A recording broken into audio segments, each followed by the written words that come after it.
Aujourd'hui, introduction à la cession transmission d'entreprise et on va l'orienter également sur la fiscalité de la cession d'entreprise, sachant que moi j'appelle la France un paradis fiscal pour la cession et la transmission d'entreprise.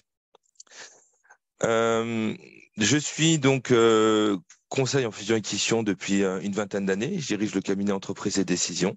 On organise tout simplement des sessions d'entreprise. On accompagne des dirigeants qui veulent faire du cash out. Alors parfois c'est une session d'entreprise à soi-même, c'est-à-dire à un holding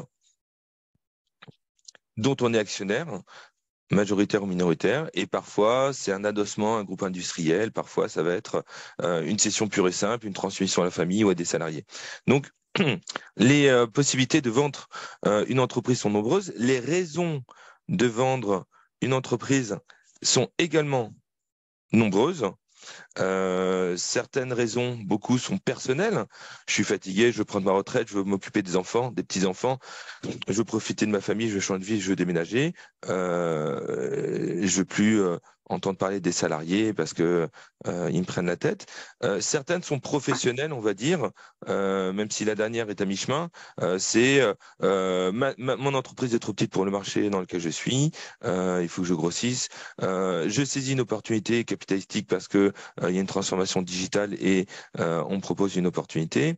Ou encore, je suis trop petit, j'ai des difficultés financières, je ne peux pas faire face aux augmentations des coûts des matières premières où j'arrive plus à recruter, où j'ai un retard technologique, et donc je dois faire une opération capitalistique pour faire face à ces difficultés. Donc toutes les raisons sont bonnes. À chaque fois, la raison est l'opposé. Certains vendent parce qu'ils sont très jeunes, ils veulent profiter de la vie.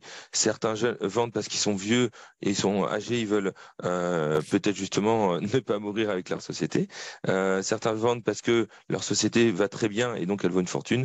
Certains vendent parce que leur société va très mal et ils savent plus gérer, etc.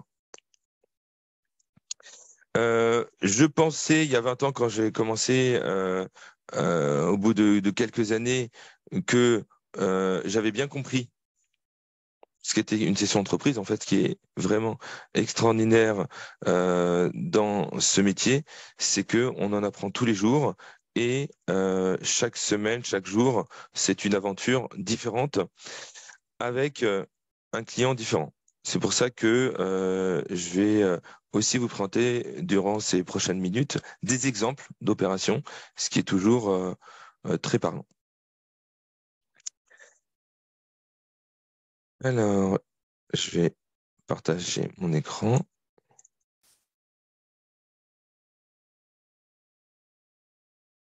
Voilà.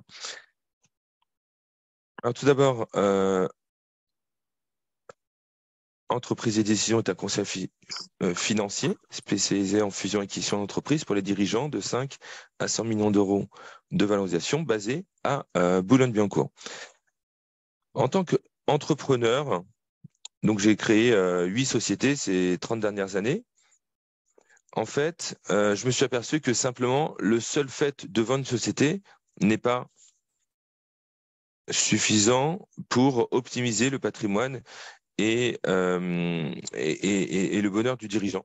Donc, on a complété cette prestation par une prestation préliminaire qui est une préparation à l'opération capitalistique. Cette préparation peut durer 1 an, 2 ans, 3 ans, voire 5 ans.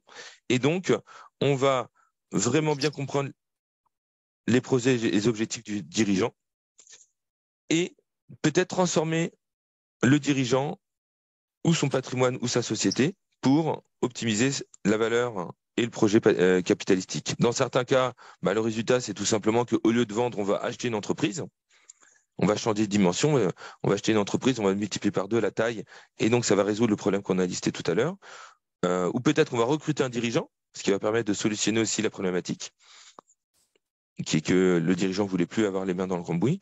Ou à l'inverse, on va augmenter la valeur de la société, on va vendre peut-être 2 fois ou 3 fois plus cher. Donc c'est la conduite du changement pré-opération. J'ai mené environ 200 opérations et 1300 si on inclut celles de mes associés. Et chaque opération, j'espère passer moins de temps que sur les précédentes. En moyenne, je m'aperçois qu'une opération de cession d'entreprise, c'est toujours uniquement pour le conseil M&A que je suis, 2500 heures de travail. Uniquement en tant que conseil M&A, Merger and Acquisition, donc fusion-acquisition. C'est en moyenne une année homme de travail équivalent de 150 jours hommes. Bon, une petite équipe basée à Boulogne, une présence internationale avec des partenaires. Les 4 axes de la préparation et de la session d'entreprise qu'on met en œuvre systématiquement sur chaque opération. La première étape dont j'ai parlé un petit peu, c'est la préparation du management et des actionnaires à l'opération capitalistique. Bien comprendre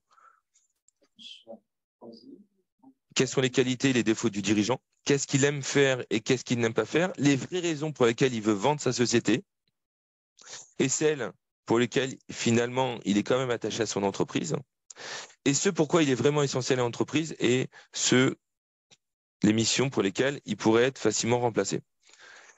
Ces bonnes questions posées tranquillement, sereinement, permettent très souvent de changer le projet du dirigeant catégoriquement.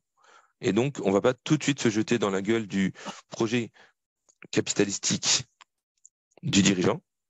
On va d'abord se poser ce type de questions pour voir si c'est vraiment le bon moment pour le dirigeant de vendre sa société, s'il veut vendre pour des bonnes raisons, et aussi s'il n'y a pas moyen qu'il continue à travailler. Pourquoi? Parce que dans la valeur de l'entreprise, souvent la valorisation de l'entreprise, c'est le résultat ultime de 40 années de travail, ou même de 25 années de travail.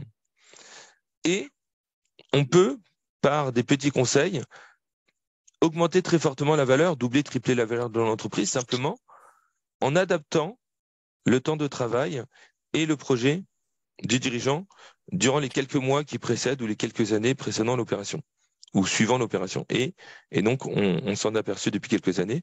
Chez Entreprédition, on le met en œuvre. Ensuite, des choses un peu plus classiques. On va analyser la société, ses produits, ses services, la qualité de son personnel, ses ressources humaines, qui fait quoi, la récurrence des contrats, ses technologies, son organisation, ses bureaux, ses locaux, etc. La troisième étape, c'est analyser les éléments financiers, passé, présent, futur, la comptabilité générale, la comptabilité analytique, la marge brute, la marge par produit, par service.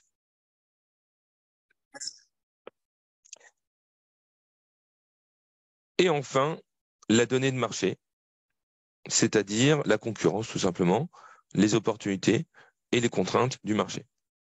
Ce diagnostic, cette analyse permet d'identifier peut-être des transformations préalables à l'opération.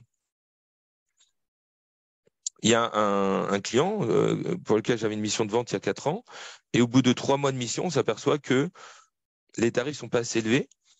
Avec son autorisation, alors qu'au début, il était farouchement contre, on a eu le droit de contacter les concurrents et on s'est aperçu qu'ils étaient effectivement 40 à 80% moins chers que les concurrents. On a donc augmenté les tarifs, on a mis en pause le process et vous imaginez bien qu'après avoir augmenté les tarifs de 45%, au bout d'un an, eh bien, on a vendu la société 3 fois plus cher.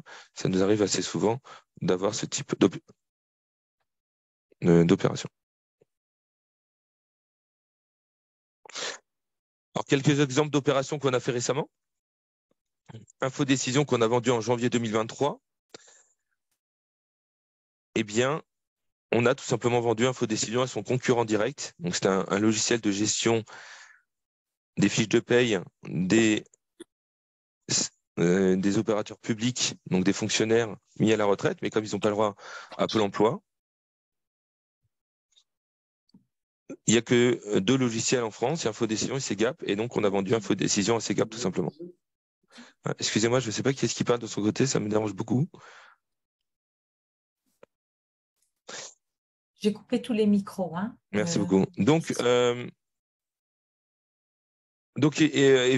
évidemment, comme c'était son concurrent direct, ça a permis de créer un oligopole et la valorisation a été fortement augmentée. Les autres acquéreurs proposaient un prix beaucoup plus faible.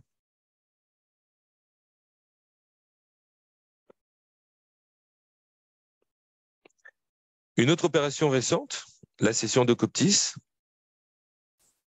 il y a 2 ans exactement.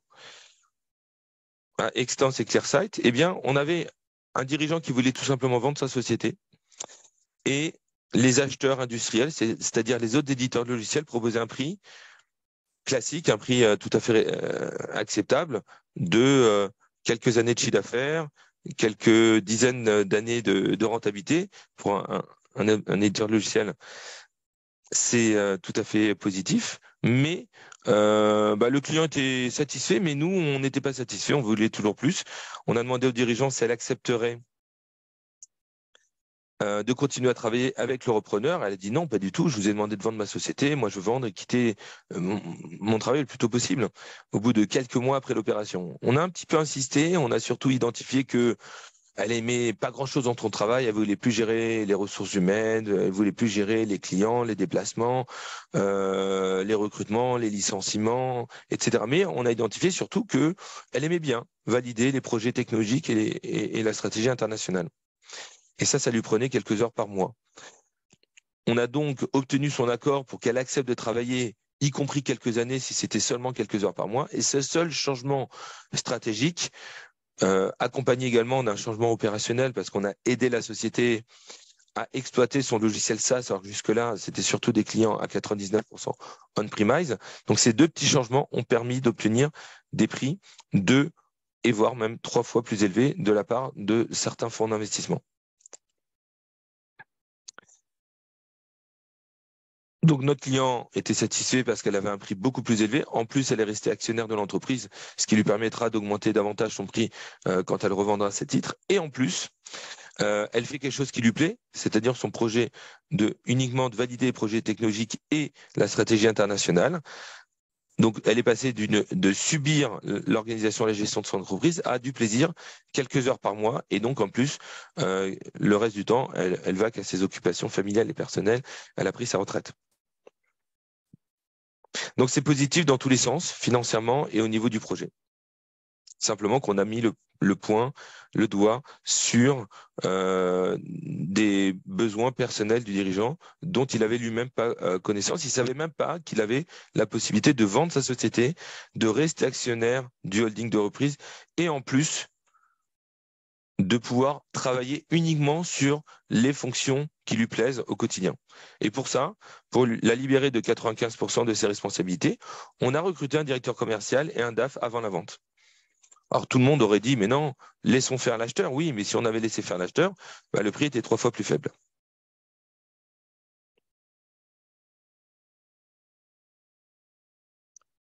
Autre opération récente, le groupe Bage.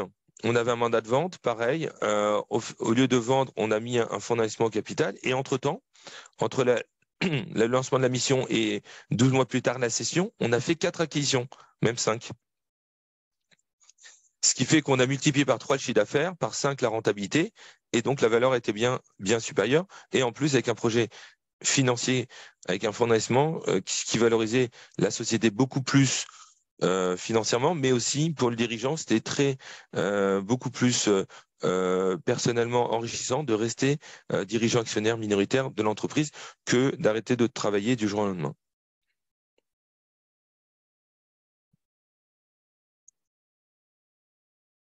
Quelques multiples de valorisation. Donc aujourd'hui, les valeurs des entreprises en sont entre 9 et 10 fois l'EBITDA.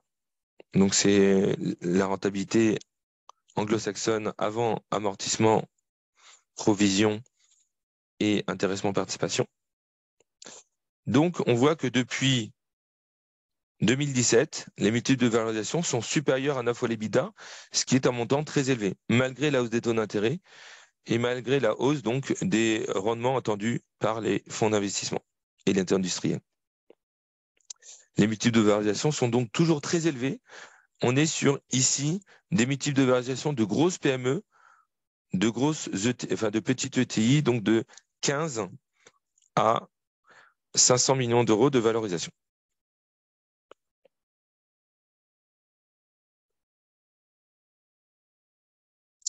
Autre multiple d'EBITDA en fonction de la taille de l'entreprise.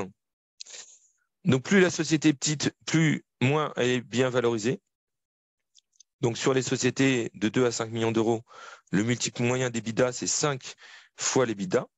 Mais même dans cette tranche, il y a 10% des entreprises qui sont valorisées moins de 3 fois l'EBITDA et 10% des entreprises qui sont valorisées plus que 10 fois l'EBITDA. Et plus on augmente en taille, plus la valorisation est élevée.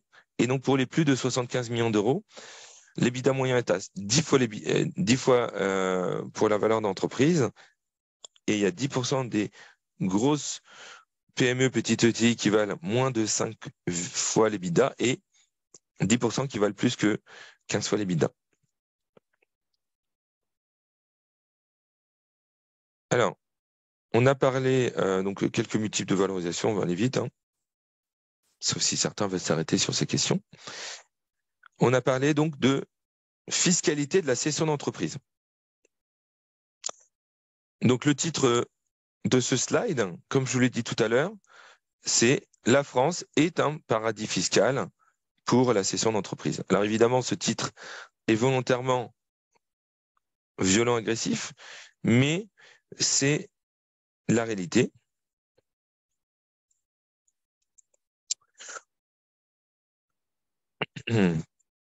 On a donc un privilège sur la cession d'entreprise. Alors, il y a certains pays comme la Belgique qui sont encore mieux lotis parce que on va pas du tout payer d'impôts sur la plus-value pour les résidents fiscaux belges qui ne subissent pas la flat tax française. Mais quand même, en France, on est limité à 12% d'impôts et 17% de charges sociales, ce qui fait un total de 30% de prélèvements obligatoires, plus une contribution exceptionnelle sur le revenu de 0 à 4%. Ça, c'est le taux maximum. Mais si on additionne également les avantages de donation-précession avec la nue propriété et l'usufruit pour les enfants et la femme et d'autres membres de la famille, on a la possibilité de défiscaliser totalement plusieurs millions d'euros si on a plusieurs enfants. On a aussi la possibilité donc d'utiliser d'autres systèmes d'optimisation patrimoniale comme l'apport-cession, le pacte du Treil, la niche copée, la cession de fonds de commerce. Alors, arrêtons-nous quelques minutes sur chacun de ces thèmes. La donation-précession, on a la possibilité de donner 100 000 euros à chaque enfant, chaque parent, tous les 15 ans en France.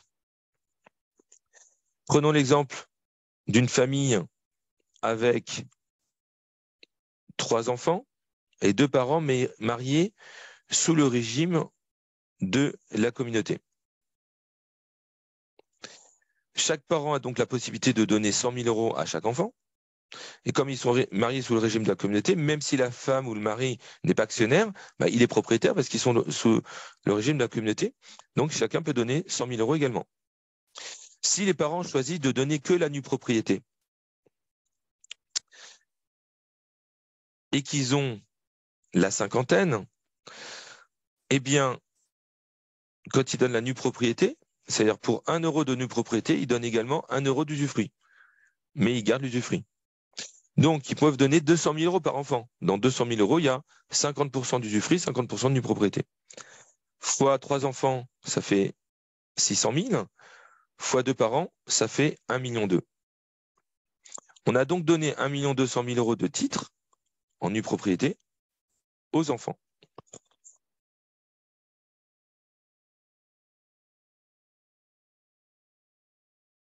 Trois enfants, donc fois 100 000, ça fait 300 000. Fois 50%, ça fait 600 000. Et comme il y a 2 parents, ça fait 1,2 million. Si on rajoute à cela le pacte du Treil, c'est-à-dire que on va s'engager à conserver les titres au sein du cercle qu'on a décidé, qui peut être familial ou pas, donc entre les 3 enfants et les 2 parents, pendant 6 ans, les titres de l'entreprise. Eh bien, on a à ce moment-là, lors de la rédaction du pacte du Treil, réduit de 75% l'impôt sur la succession. Et si on rajoute à cela la donation des 1,2 million, on a donc défiscalisé sur la succession 4 800 000 euros. Sur ces 4 800 000 euros, on n'a donc pas d'impôt sur la succession.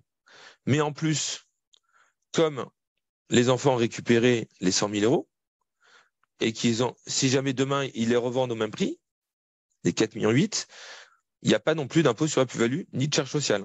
Ce qui fait qu'au lieu d'avoir 40% d'impôt sur la succession, 17% de charge sociale, 12% d'impôt, eh bien on a 0. Donc 0 plus 0 plus 0. Alors, on a quand même gardé l'usufruit. Et donc, si jamais l'usufruit a encore une valeur à ce moment-là, eh bien, on paiera l'impôt sur la plus-value de l'usufruit. Mais l'usufruit, si c'est dans 20 ans, elle vaudra beaucoup moins cher. Et si c'est plus tard, elle vaut encore moins cher. Donc, on a cumulé un certain nombre de dispositifs d'ores et déjà dans cet exemple. Donation, nue propriété aux enfants, transmission familiale, qui plus est, avec un pack du trade, qui était optionnel d'ailleurs. On aurait pu faire sans pack du trade, mais on était limité dans cet exemple à 1,2 million. Qu'est-ce que l'apport cession? Eh bien, on va décider d'apporter des titres à une nouvelle entreprise. Et comme cette société conserve les titres, elle les revend, donc elle conserve l'argent, le subtitre de la cession, eh bien, il n'y a pas d'impôt à payer. Donc, pas de charge sociale, pas d'impôt. Pas d'obligation non plus de réinvestissement, mais l'argent est bloqué. Excusez-moi, oui, obligation de réinvestissement dans 60% dans les 3 ans. Et par ailleurs, l'argent est bloqué dans ce nouvel holding. Donc l'avantage, c'est qu'on n'a quand même pas d'impôt, pas de charge sociale. Et donc on a la totalité des sommes qui sont dans cette nouvelle holding. Donc c'est ce qu'on appelle l'apport cession. On a donc l'obligation d'investir dans les 3 ans 60% dans des activités économiques, industrielles ou commerciales, ce qui exclut l'investissement dans l'immobilier, même si c'est du loueur meublé professionnel. Alors, on a le droit d'investir dans l'hôtellerie, murs et fonds, restauration, murs et fonds, camping, murs et fonds, etc. Parce qu'il y a murs et fonds de commerce. Mais si c'est que murs, on ne peut pas acheter uniquement les murs d'un hôtel ou des appartements ou de l'immobilier.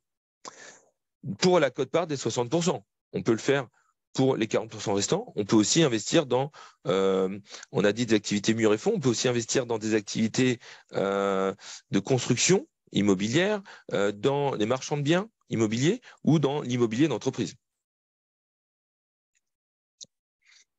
Le petit cousin de l'apport cession, c'est la niche copée. La niche copée, ça veut dire que c'est la cession de la filiale, titre de participation. Avantage, pas besoin de réinvestir 60%. Avantage, il n'y a pas cette contrainte de l'immobilier. Donc, on peut faire ce qu'on veut avec cet argent, y compris ne pas l'investir et le laisser dormir dans l'entreprise. Par contre, contrairement à l'apport cession qui coûte 0, là, on a un coût fiscal de 3% d'impôt société, donc la quote-part d'impôt société.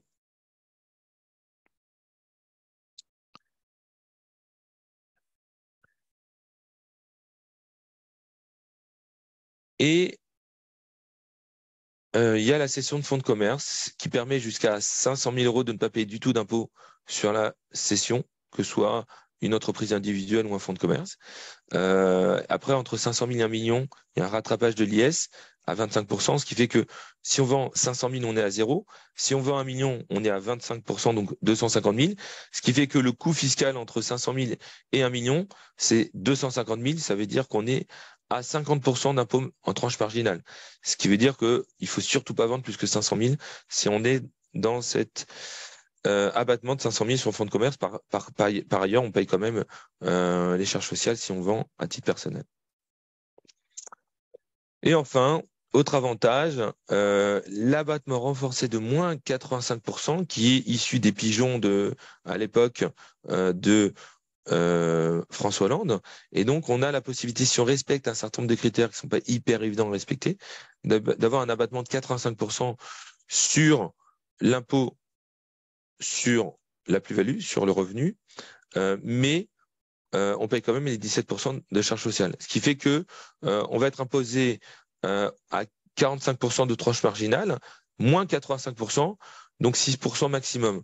Donc, on va être entre 0 et 6% d'impôt si on bénéficie de ces moins 85% au lieu des 12%. Donc, c'est intéressant, entre 0 et 6% par rapport à 12%, mais plus 17%. Donc, si on dit qu'on est à 5 plus 17, ça fait quand même 22%.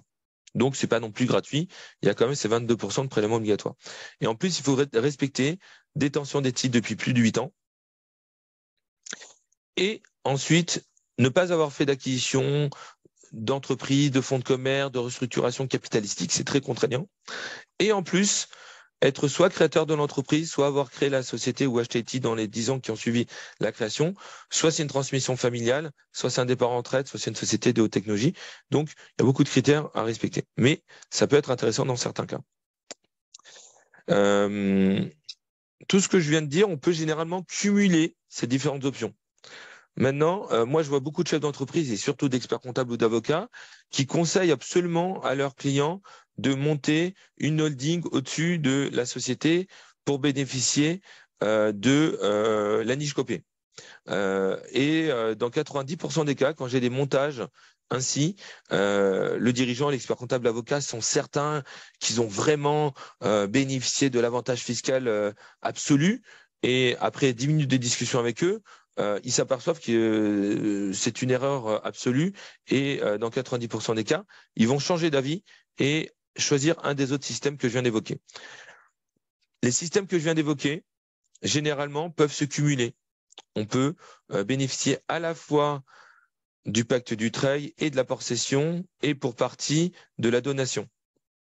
Et donc, on va pouvoir, sur une cession, mettre 1 million pour les enfants, 1 million en apportation, 1 million en niche copée, etc.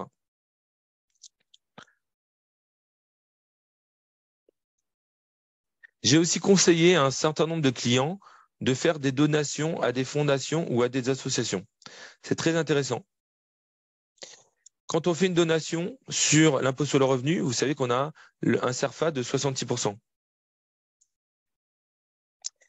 Et en plus, on économise les 30% de prélèvements obligatoires, 17 plus 12, et les 4% de contributions exceptionnelles sur les revenus. Donc, ça veut dire qu'on économise 34% parce que si c'est la fondation à qui on a donné les titres avant la cession, on va donc par exemple donner 10% de la société à la fondation avant la cession. Ces 10% vont donner droit à 66% de réduction d'impôt, donc 6,6% du prix d'entreprise. Et en plus, on va économiser les 34% d'impôts sur 10 millions, par exemple. Donc, la fondation de l'association ne paye pas d'impôts parce que c'est une fondation d'association et elle ne paye pas d'impôts quand elle vend des titres d'entreprise. Donc, en fait, on a économisé 34%, on a 66% de CERFA, donc on a économisé 100%. C'est l'État qui finance 100% de la donation à l'association ou à la fondation d'utilité publique. On a donc donné 1 million d'euros qui a coûté 0, c'est l'État qui paye 100%. J'ai même conseillé des dirigeants, des clients qui ont eux-mêmes donné cet argent à une fondation qu'ils ont eux-mêmes créée. Et donc, ils ont financé les actions sociales de projets qui leur étaient chers, avec en plus le salaire d'un membre de la famille qui va diriger cette association. On peut donc soit défendre une maladie orpheline, soit aider des enfants qui n'ont pas de quoi manger dans un pays en voie de développement, soit financer la rénovation du château familial à condition que ce château soit ouvert au public un certain nombre de jours et d'heures dans l'année. Soit aider la création d'entreprises pour les quartiers difficiles en banlieue parisienne. C'est très intéressant. Des questions sur la fiscalité de cession d'entreprise? Non, tu es sur ton micro coupé. Oui, j'ai activé mon micro, tu vois, parce que j'avais coupé tous les micros. Albert, est-ce que ça a répondu à vos questions au sujet de la fiscalité? Oui, tout à fait, oui. Oui. Ok, très bien. Roger, est-ce que ça a répondu à vos questions en ce qui concerne la fiscalité? C'était Roger aussi qui avait demandé, qui avait parlé de la fiscalité, n'est-ce pas, Patrice? Tout à fait, Rachel. Hein. Ah, oui. C'est Ok, plus donc, clair. C'est Roger qui parle. Donc, Donc, ce slide, en fait, correspond exactement à ce que vous souhaitiez Oui, oui, entendre. absolument. Puis, si on doit revenir sur voir pas que, on reviendra le voir. Très bien. Merci. Ok. Ouais. Bah, en Charline, gros, est-ce que ça a répondu à vos ouais. questions? Parce qu'il y avait aussi Charline qui Oui, était intéressée par cette partie. Ok, super. oui, oui, Bon, oui. c'était le... Après, moi, j'ai aussi beaucoup de petites entreprises, donc du coup, qui sont moins concernées à l'impôt sur le revenu. Donc, il y a d'autres exonérations possibles, mais du coup, ça complète ce que je connais déjà. Alors oui, alors, effectivement, la fiscalité de la cession d'entreprise est une est assez complexe, assez lourd, hein. On peut vraiment rentrer Oui, dans le détail. Il y a évidemment des avocats fiscalistes qui sont spécialisés dans ce domaine. Moi, je ne suis que conseiller cession d'entreprise, donc le jour venu, il faut toujours se rapprocher d'un avocat fiscaliste. Chaque situation est différente, avec un patrimoine, une historique patrimoniale différent, et qui plus est peut-être avec des changements législatifs à venir. Pour l'instant, rien n'est définitif, mais pour ceux qui ont lu la presse, les news dans ces derniers jours, de nombreux notaires se sont réunis pour faire des recommandations au gouvernement et aux députés pour simplifier, faciliter la transmission patrimoniale, et peut-être que tout ce que je viens de dire ne sera plus d'actualité à ce moment-là. D'accord. merci. Très souvent, des dirigeants d'entreprise vendent leur fonds de commerce parce qu'ils voient que c'est plus facile, il n'y a pas de garantie de passif. On n'a pas beaucoup parlé de la garantie de passif aujourd'hui, mais si vous vendez un fonds de commerce, normalement, c'est-à-dire si la société vend son actif, le vendeur dit oh, c'est plus facile, il n'y a pas de garantie de passif. Eh bien, au final, il y a surtout 25% d'impôts à payer, en plus de l'impôt sur plus-value. Donc, en fait, il y a une double fiscalité. Et donc, on peut se retrouver avec un impôt confiscatoire et payer 80% d'impôts et de charges sociales, alors que là, en moyenne, nos clients vont payer 5% d'impôts et 7% de charges sociales. D'accord.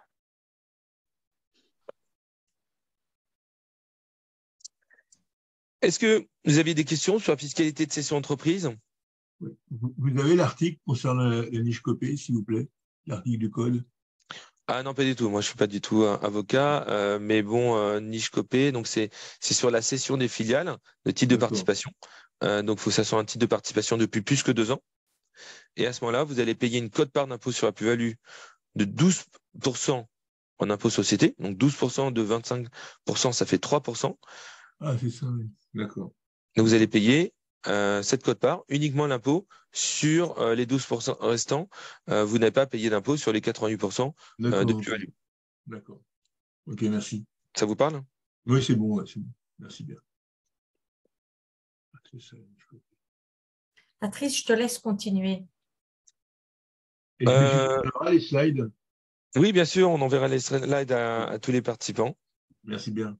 Si vous les avez perçus dans quelques jours, n'hésitez pas à nous relancer. Ok. Et d'autres questions sur la fiscalité de cession d'entreprise, qui est un sujet quand même assez lourd. Est-ce que vous avez peut-être pour vous-même ou votre client ou une situation que vous connaissez, une question en particulier, pour un cas particulier, pour voir si j'ai peut-être la réponse?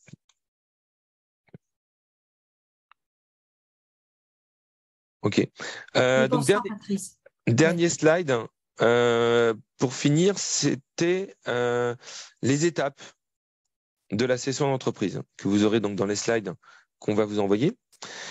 J'ai dit tout à l'heure, c'est 2500 heures en moyenne pour vendre une société. Ce temps n'inclut pas le temps passé par le dirigeant lui-même, son comptable, son directeur financier, son avocat. Donc, souvent, ces 2500 heures, qui sont constituées du temps passé par mon équipe, peut être couplé par également 1000 ou 2000 heures pour le dirigeant lui-même et ses conseils. C'est très lourd, c'est très complexe, à condition de vouloir bien le faire. On peut évidemment essayer de sauter des étapes. Parfois, on s'aperçoit qu'en sautant des étapes, il faut tout recommencer. Et donc, on a confondu vitesse et précipitation. Donc, comme je le disais tout à l'heure, on va commencer le process de cession d'entreprise par un brainstorming, diagnostic, analyse, conseil en organisation et stratégie, conduite du changement et suivi de la transformation pré-opération. On va réfléchir aux différentes stratégies et alternatives transactionnelles et aux enjeux stratégiques pour le dirigeant, ses actionnaires, son management et sa famille. On va donc rédiger un teaser, c'est-à-dire une présentation anonyme de l'entreprise en disant non pas son nom, mais simplement d'une manière générale, société de services informatique destinée aux grands groupes CAC 40 basés à l'est de Paris, réalisé entre 5 et 8 millions de chiffre d'affaires et faisant 1 million de rentabilité. Et donc, avec ces éléments approximatifs, on ne va pas retrouver la société. On n'a pas donné le nom, ni la localisation, ni le chiffre d'affaires exact. Et on va rédiger un NDA, Non-Disclosure Agreement, c'est-à-dire un engagement de confidentialité qu'on va faire signer aux candidats acquéreurs, à leur conseil, leur banquier, pour être sûr qu'ils vont essayer de garder ces informations confidentielles et ne pas contacter en direct le salarié, les clients ou le dirigeant. Et ensuite, on va leur envoyer aux acquéreurs un dossier de présentation complet avec la présentation de l'entreprise, ses salariés, son organisation, ses clients, ses technologies, ses produits, ses services, ses contrats, les analyses financières. On va faire attention de ne pas donner les noms des clients, pas donner les noms des salariés. Et donc, on va mettre tout ça dans un mémorandum d'information qui va être un support de discussion avec les acquéreurs. Ensuite, on va rentrer dans les contacts avec les acquéreurs, les candidats validés par le client, vendeur. On va les contacter un par un, leur faire signer un engagement de confidentialité et leur envoyer le mémorandum d'information, répondre à leurs questions. On va faire des Q&A et on va passer du temps pour bien élucider pour chacun d'entre eux toutes les questions. Alors souvent, les vendeurs disent non, il n'y a pas besoin de faire autant de travail, pas besoin d'appeler 50 acquéreurs potentiels. Bah oui, mais si vous n'en appelez pas 50, eh bien, vous avez beaucoup de chances d'avoir un prix qui va être moitié prix. Alors, depuis le début de la réunion, je dis qu'on est sur des prix qui sont doublés, je dis qu'on est sur du moitié prix. Ça paraît juste hallucinant. C'est juste la moyenne, hein. C'est en moyenne, on va obtenir des prix 2 fois supérieurs à la valeur initiale de l'entreprise ou au prix estimé par le dirigeant ou à la valeur calculée par son avocat ou son expert comptable. Ce n'est pas toujours le cas. Aujourd'hui, de plus en plus, on a des valeurs qui ont baissé, donc souvent les prix sont moins élevés, mais ça a été beaucoup le cas depuis 20 ans. Une fois qu'on est sûr d'avoir fait le tour des acquéreurs, on va leur demander de faire une lettre d'intention, donc une offre indicative dans laquelle on va leur demander de rédiger dans cette lettre leur projet en quelques lignes, leur offre financée, valorisée, quel prix ils proposent, pourquoi ils font ce prix, quel est leur calcul, comment ils vont financer cette opération, quelles sont les conditions suspensives qui vont être nécessaires d'être levées avant de finaliser l'opération. Est-ce qu'il y aura ou pas une garantie de passif? Qu'est-ce qu'on doit garantir dans cette garantie de passif? Quelle limite de la garantie de passif? Est-ce qu'il y aura un pacte d'actionnaires? Qu'est-ce qu'ils attendent du vendeur? Est-ce qu'il doit réinvestir dans l'opération? Est-ce qu'il doit diriger encore la société demain? Combien de temps il doit rester? Avec quel salaire, etc.